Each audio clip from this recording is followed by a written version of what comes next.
ഒരു സെക്കൻഡിൽ എത്ര ലിറ്റർ വെള്ളം പമ്പ് ചെയ്യാൻ പറ്റും? 10 ലിറ്റർ, 50 ലിറ്റർ? മക്കയിലെ സംസം കിണറിൽ നിന്ന് ഒരു സെക്കൻഡിൽ 8000 ലിറ്റർ ആണ് പമ്പ് ചെയ്യുന്നത്. അതായത് നമ്മളൊന്ന് കണ്ണ് ചിമ്പി തുറക്കുന്ന നേരം കൊണ്ട് വലിയൊരു ടാങ്കർ ലോറി നിറയ്ക്കാൻ പറ്റുന്നത്ര വെള്ളം. ഒരു ദിവസം 10 ലക്ഷം മുതൽ 15 ലക്ഷം ലിറ്റർ വെള്ളമാണ് അവിടെ ജനങ്ങൾ ഉപയോഗിക്കുന്നത്. ആ സംസം കിണറിന്റെ ആഴം എന്ന് പറയുന്നത് വെറും 100 അടി മാത്രമാണ്. അതിന്റെ വീതി പറയുമ്പോൾ 2 മീറ്റർ മാത്രമാണുള്ളത്. അത്രയും ചെറിയ കിണറിൽ നിന്ന് എത്രത്തോളം വെള്ളമാണ് എടുക്കുന്നത്? ഒരു വർഷം ഈ കിണറ്റിൽ നിന്ന് എടുക്കുന്ന വെള്ളം പറയുന്നത് 50,000 കോടി ലിറ്ററിൽ അധികമാണ്. നിങ്ങളൊന്ന് ചിന്തിച്ചു നോക്കൂ. അങ്ങനെയാണെങ്കിൽ കഴിഞ്ഞ 4000 വർഷങ്ങൾ കൊണ്ട് എത്ര കോടി ലിറ്റർ വെള്ളം അവിടുന്ന് എടുത്തിട്ടുണ്ടാകും? ഇന്ന് ശാസ്ത്രത്തിന്റെ കയ്യിൽ പോലും ഇതിന് കൃത്യമായിട്ട് എത്ര ലിറ്റർ വെള്ളം ഉപയോഗിച്ചെന്ന് കണക്കില്ല. ഈ സംസം വെള്ളത്തെ കുറിച്ചിട്ട് ശാസ്ത്രജ്ഞന്മാർ ഗവേഷണം ചെയ്യുന്ന സമയത്ത് അവർ ഞെട്ടിപ്പോകുന്ന ചില സംഭവങ്ങളുണ്ട്. സംസം വെള്ളത്തിന്റെ ഒരു വെള്ളം എടുത്ത് അവർ ഗവേഷണം ചെയ്യുകയാണ്. അപ്പോഴാണ് അവർ മനസ്സിലാക്കുന്നത് ഈ സംസം എന്ന് പറഞ്ഞ വെള്ളത്തിൽ യാതൊരു ബാക്ടീരിയകളും ഇല്ല.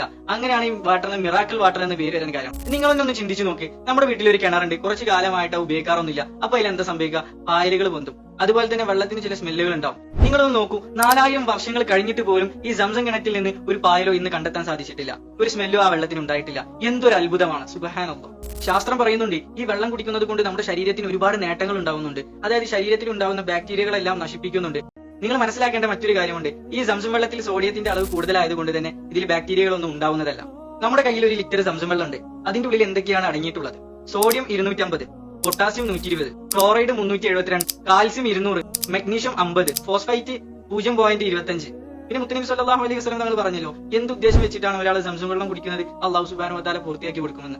മുമ്പത്തെ വീഡിയോയിൽ നമ്മൾ പറഞ്ഞിട്ടുണ്ട് സംസം വെള്ളം എങ്ങനെയാണ് കുടിക്കേണ്ടത്. സാധാ വെള്ളം കുടിക്കുന്ന രൂപത്തിലല്ല, അതിന് പ്രത്യേകമായ രൂപമുണ്ട്. ആദ്യം ബിസ്മില്ലാഹ്, പിന്നെ അൽഹംദുലില്ലാഹ്, അങ്ങനെ തുടരായിട്ട് ചെയ്യേണ്ട കുറച്ച് കാര്യങ്ങളുണ്ട്. അത് നിങ്ങൾ ചെക്ക് ചെയ്താൽ നിങ്ങൾക്ക് മനസ്സിലാവും.